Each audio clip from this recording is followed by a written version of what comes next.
All right, so yesterday, Matt Seidler, one of Peter Seidler's brothers, he put out a letter, and what you see here on the screen is from Kevin AC in the San Diego Union Tribune, his article on this.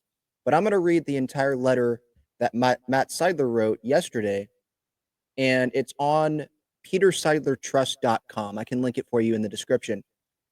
But this is him disagreeing with Sheel Seidler and this lawsuit, this complaint, and giving his side. And so I'll read it here. It says, a letter from Matt Seidler, dear Padres partners and faithful fans. The Padres franchise is an important part of the San Diego community. We are so grateful for your passionate support and are excited for the upcoming season. Our goal remains the same, to win San Diego's first World Series championship. And I'll obviously continue, but just that first paragraph there, to me, that's like, all right, well, Matt Seidler is one of the guys that are running things here. Eric Kutsenda is still the interim chairman. Eric Grupner, still the CEO. AJ Preller, obviously the president of baseball ops, the GM. But our goal remains the same. I didn't know what Matt Seidler looked like before this whole lawsuit came about, and then I looked up who he was.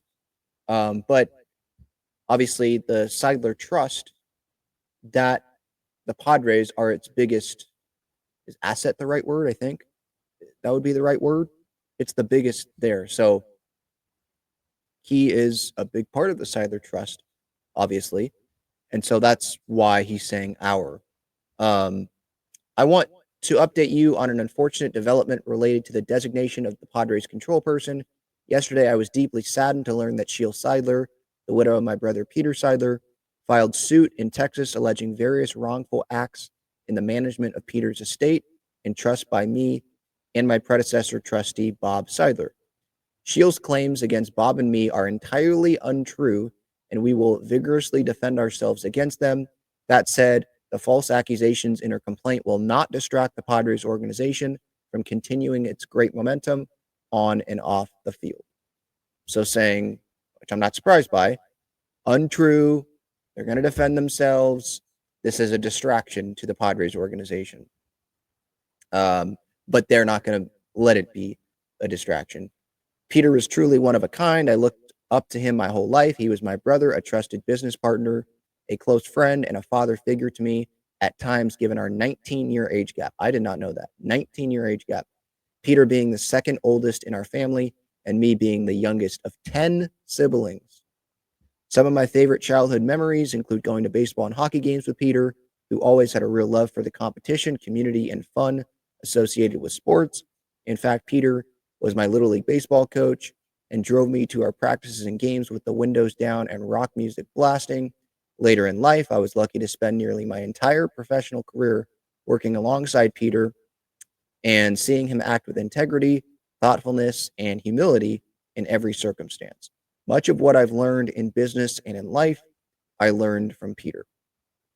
So to me, this is like him giving background, and like, I would never do this to someone that I love. And, Peter trusts me. We had this tight relationship, blah, blah, blah. In the 1990s, Peter, our brother Bob, and Eric Kutsenda founded an investment firm with the simple vision of providing entrepreneurs with capital and help. It was a business model built on partnership in all facets of the word. Their approach was to back exceptional organizations led by exceptional people and preserve their cultures while supporting their growth potential. I share this background as it gives insight into Peter. He was an expert on methodically setting up partnerships with clear governance and stewardship mindset, always with an eye toward building organizations that would survive well past any one individual. Peter took that same approach with the Padres. In 2012, Peter led the purchase of the Padres with a group of investors that included Seidler family members and other highly regarded partners, including some terrific families and philanthropists in the San Diego community. Peter had immense gratitude for all the partners in the Padres, all of whom placed tremendous trust in Peter. Peter also took a detailed approach to his estate planning, as he had always taken in business governance. He left clear instructions regarding how he wanted key decisions related to the Padres, including the selection of his successor as the club's control person, to be made if he was no longer with us. So this is where that really starts here in this letter. Clear instructions. Peter left the designation of the next permanent control person in the hands of the trustee of his trust rather than naming a specific individual. This approach is entirely consistent with Peter's style. With a long track record as a successful investor, he believed that important decisions are best made by those who had earned trust by working hard and, most importantly, always doing right by people. In setting up his family trust and estate plans, Peter named 3 of his siblings to serve as his successor trustees in this order. First Bob, then me, and then our oldest brother, John. Now, let's remember, John is the one that has been selected, I guess, as the next chairman, and that has to be approved by Major League Baseball. Continuing here, Peter's designation of Bob and me was based primarily on the decades the 2 of us spent working closely with him on complex and sensitive business matters at the investment business he co-founded. Peter also implicitly trusted John based on their long, close relationship and John's demonstrated business acumen. As trustees of Peter's trust, Bob and I have made every effort to honor his confidence in us by being true to his expressed desires and by following the exact terms of his trust agreement and the Padres governing documents. Bob resigned as trustee in May 2024 due to a personal health matter in his family, a situation which Sheel has sadly attempted to exploit. Upon Bob's resignation, I became the trustee. So what I'm reading here is, so Bob resigned, Matt is the trustee, Matt can make the decision on who is the next control person. Because as in this letter above, Peter left the designation of the next permanent control person in the hands of the trustee of his trust rather than naming a specific individual. Which is interesting, just thinking about this, because when he passes, he doesn't know like what's going to happen, who is going to be that trustee, because that could change, obviously, and it has, according to this letter here. I mean, if I was Peter, I probably would want to name someone and have that list that allegedly Peter made, according to Sheel Seidler. There's just, it's he said, she said. There's 2 sides to this story. I'm just reading you Matt's side to this story. Continuing here, while I did not seek the heavy responsibility, of serving as Peter's trustee or as designating the Padres' permanent control person, I must honor Peter's legacy by exercising that responsibility with the thoughtfulness and judgment that Peter always displayed. Peter had many conversations with Bob, John, and me regarding the control person, including identifying those family members he considered to be potential candidates for this position, and consistently reaffirmed his confidence in each of us if and when the time came for any of us to designate the Padres control person. Peter never mentioned Sheel as a potential candidate for control person to Bob, John, or me. Now, what I would say there is, okay, fair, if that's actually the case. But what were the conversations between Sheel and Peter? Did Peter ever tell Sheel something and didn't tell it to Bob, John, Matt? And then Sheel is just saying, well, this is what Peter told me. So yeah, it's just, if this is something, and I'm just spitballing here, just throwing this out here, but if Peter verbally told Sheel something, if it's not recorded and it was just verbal, then she may have a harder time winning this, because it sure seems like the other side, the brothers, they have documentation. How much documentation does Sheel have? I do wonder that. Continuing to read this here. Unfortunately, Sheel filed this lawsuit because despite Peter's contrary instructions, she wants to control the Padres franchise. She may be disappointed that Peter did not designate her as the trustee of his trust, name her as the Padres control person, and or give her the right to approve the control person. Had Peter intended any of these things, he could have easily made that intention clear in the governing documents, which he amended for other matters several times before and after he became control person in 2020. He completely restated his trust in July 2021, which reaffirmed the trustee's responsibility to designate the control person. Additionally, Peter's trust agreement specifically excludes Sheel from ever serving as a trustee and gives her no role or rights with respect to the control person designation. During Peter's leadership of the Padres, he never chose to make Sheel an executive, director, officer, or employee of the Padres. Now, that right there, that is part of what could be a strong case for the other side, that she was never an employee, an executive, anything like that. But was Matt ever that? The only person that I know of that was an employee was Tom Seidler. And as I said on my show the other night, for me, it's Sheel and it's Tom. Those are the two that I would trust the most here. And a big reason is because I can't trust the other side because I don't know enough about that other side. I've never seen them at games. So, yeah. But to me, I don't think Sheel is fighting that, like, she should be the control person because she's the trustee in this. She knows that. I think she's battling, like, these people should not be having their roles in Peter Seidler's trust because of what they have done to Sheel, to their family, not providing Sheel with, like, certain updates. I think that was part of the complaint. So I think that's part of where she is coming from. Matt also continues here. In addition, when Peter became control person, Sheel signed a sworn document in which she acknowledged that she had no right to be or to designate the control person, and agreed that if Peter passed away, she would not seek any order in any legal proceeding that would in any way restrain the control of the club or the duties of the designated control person. If this is the case, that is probably going to hurt Sheel's case as well, but maybe she'll try to fight back and be like, well, yeah, I signed that thinking that these brothers were going to be, you know, doing everything right. And in my opinion, they haven't been doing things right. They haven't been following these rules or whatever was put in place. They haven't been following that. And so that's why this is happening. If this wasn't happening, then I wouldn't be doing this. All right, continuing. Last July, after months of discussion about the permanent control person decision, Sheel unexpectedly asked me to designate her as the control person.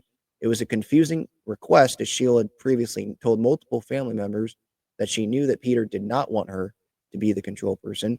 In fact, on May 30th, 2024, she told me she felt John would be the optimal control person for the Padres franchise to fulfill Peter's vision. Nevertheless, I considered Sheel's request and ultimately determined, consistent with Peter's perspective, that she was not qualified. The Padres still continue to welcome Sheel and her and Peter's 3 children with open arms as part of the Padres family. I'll stop right there.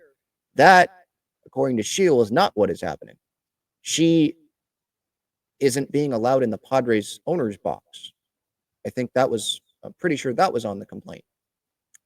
I see her sitting next to the Padres dugout in that spot, but I don't see, now maybe I just didn't know what they look like, so I have seen them, but I don't think I've seen the brothers sitting there. Maybe they're up in the box, or maybe they don't all come to games. But again, like, it's just hard for me to be on that other side right now.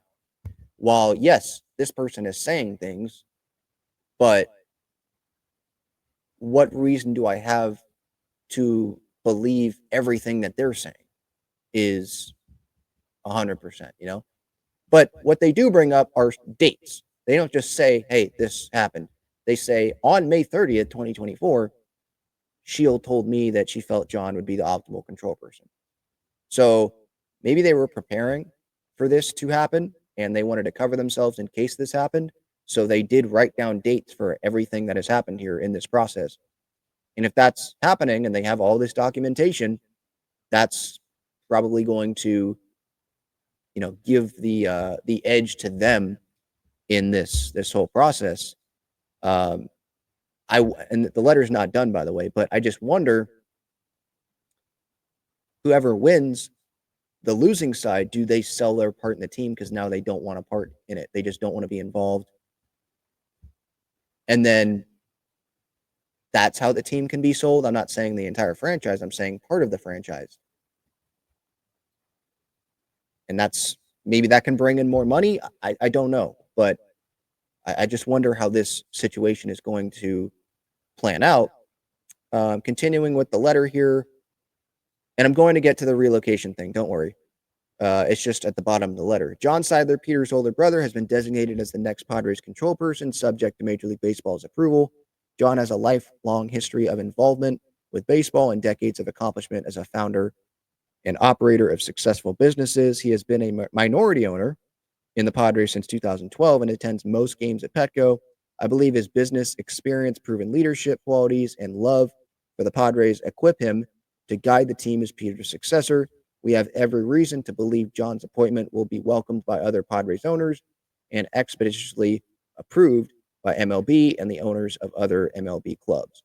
While I categorically disagree with virtually every claim in Sheel's complaint, well, hang on.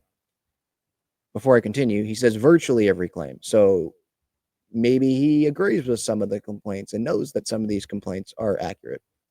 Anyway, there are two specific issues that warrant immediate response. The first involves allegations against the Seidler family, particularly in regard to messages with inappropriate language from one sister-in-law who has never had any involvement in Peter's trust or the Padres. Sheel is well aware that this individual faces difficult personal health challenges, and most importantly, that the hurtful language does not at all reflect thoughts or feelings of any other family member. Okay, but hold on a second. You're not denying this happened. You're trying to make an excuse for why it happened.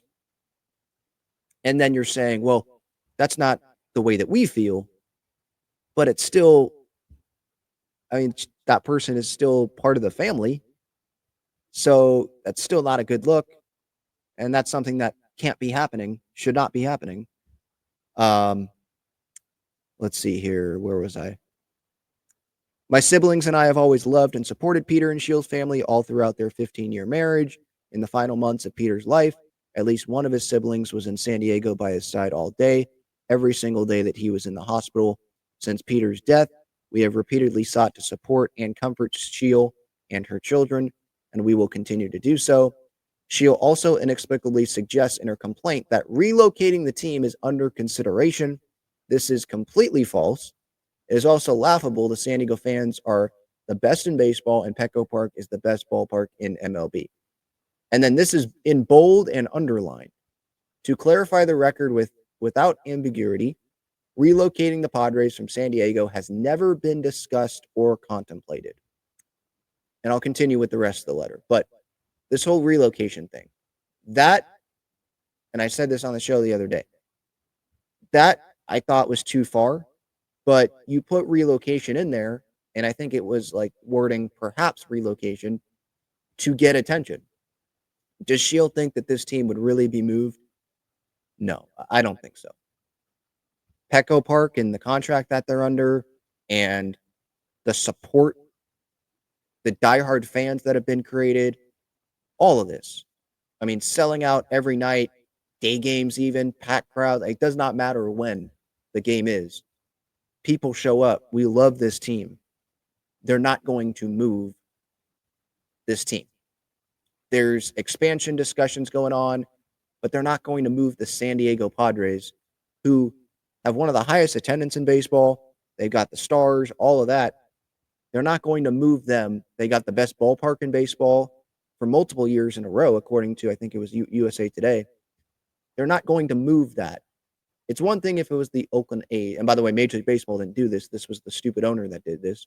And I just feel for the Oakland fans. But it's not that situation where you don't have a stadium, or you have an old stadium and you can kind of leave. That's your way out is, oh, well, we didn't get the money. The new stadium thing didn't work out. We have Petco Park. You don't have that. So this isn't happening. They're not moving, not going to Nashville or Portland or Montreal or wherever. Not happening. So, yes, I am not surprised at all that Matt is saying this, that it's laughable. It kind of is laughable to mention relocation, to be quite honest. And right now I'm on Sheel's side, but that doesn't make really sense to. I think that's more like to scare and to like it just. I think Sheel knows that the R word that hits a spot in San Diego sports fans' hearts. We don't want to hear that. We don't want to see that word. We don't want to hear that word, especially when it comes to the Padres. But yeah, relocating, that would be stupid. Never discussed. No, never contemplated, and it shouldn't be. Looking back at the 2024 season, I know that Peter would have been incredibly proud of the grit and heart the team demonstrated during its recent run to the NLDS. He would also be extremely grateful to the city of San Diego and to all Padres fans for being simply the most dedicated and passionate fan base in all of sports. I'm also confident Peter would have appreciated the exceptional leadership that has been displayed by his trusted business partner, Eric Kutsenda, chairman and interim control person, in parentheses, and his long-tenured leadership team at the Padres, including Eric Grupner, AJ Preller, Mike Sheel, and Tom Seidler, along with every other dedicated member of the Padres team and organization. Thank you again for your continued support of the Padres and our pursuit of a World Series championship for the city of San Diego and you, our faithful fans, signed by Matt Seidler. So it was a long letter, and it was, the relocation mention, that was laughable, not happening. And there's a lot of things here that uh, this side is denying about the claims that Sheel made. They mentioned the racist thing there, and they're trying to disassociate themselves, is what it seems like, from that person. I think it was Alicia Seidler, one of the brothers' wives. I hope I'm correct on that. Um, yeah. So not surprised. There's dates that are mentioned in this. Like I think it was May 30th. Yeah, May 30th, 2024. This other side, when they have dates like that, that obviously serves them well. That is something that is um, it's documentation. It's evidence. And I'm sure there's a lot of evidence that we're not going to see, or it's going to be a while until we see. But there's also evidence that maybe we haven't seen on Sheel's side. I know she had that picture that was in there with the list that allegedly Peter wrote, and Sheel was at the top. But that list never made it to the Peter Seidler trust, and it was just written to Sheel to be like, hey, this is actually what I want to have happen. If you're Peter before you pass away, wouldn't you want it to be documented, like with the rest of the family as well, so everyone's on the same page? There's just a lot of question marks, and it's still like this letter. You can choose to believe it. You can choose to believe some of it. It's he said, it's she said, and we're obviously this is not the end of the story. We're going to continue to get updates. And yeah, I just wanted to read this letter, present that to you. You can give your thoughts in the comments. Uh, does this letter change my opinion on this? I mean, not really. I just don't know a ton about Matt Seidler, and this letter helps, and it helps me know about more of that family. But I'd still like to maybe hear Matt Seidler talk. I've never heard him talk. Uh, I'm seeing the written words. Robert Seidler, same thing. And like actually have someone maybe ask questions that, it's not them choosing what to write, it's people asking questions to them. Maybe that would help a little bit. But just for me, and I think I said this the other night, I just have a hard time believing that Sheel would lie about some of these things that were put in this complaint. Because if she's lying about some of those things, then yeah, that's going to be trouble.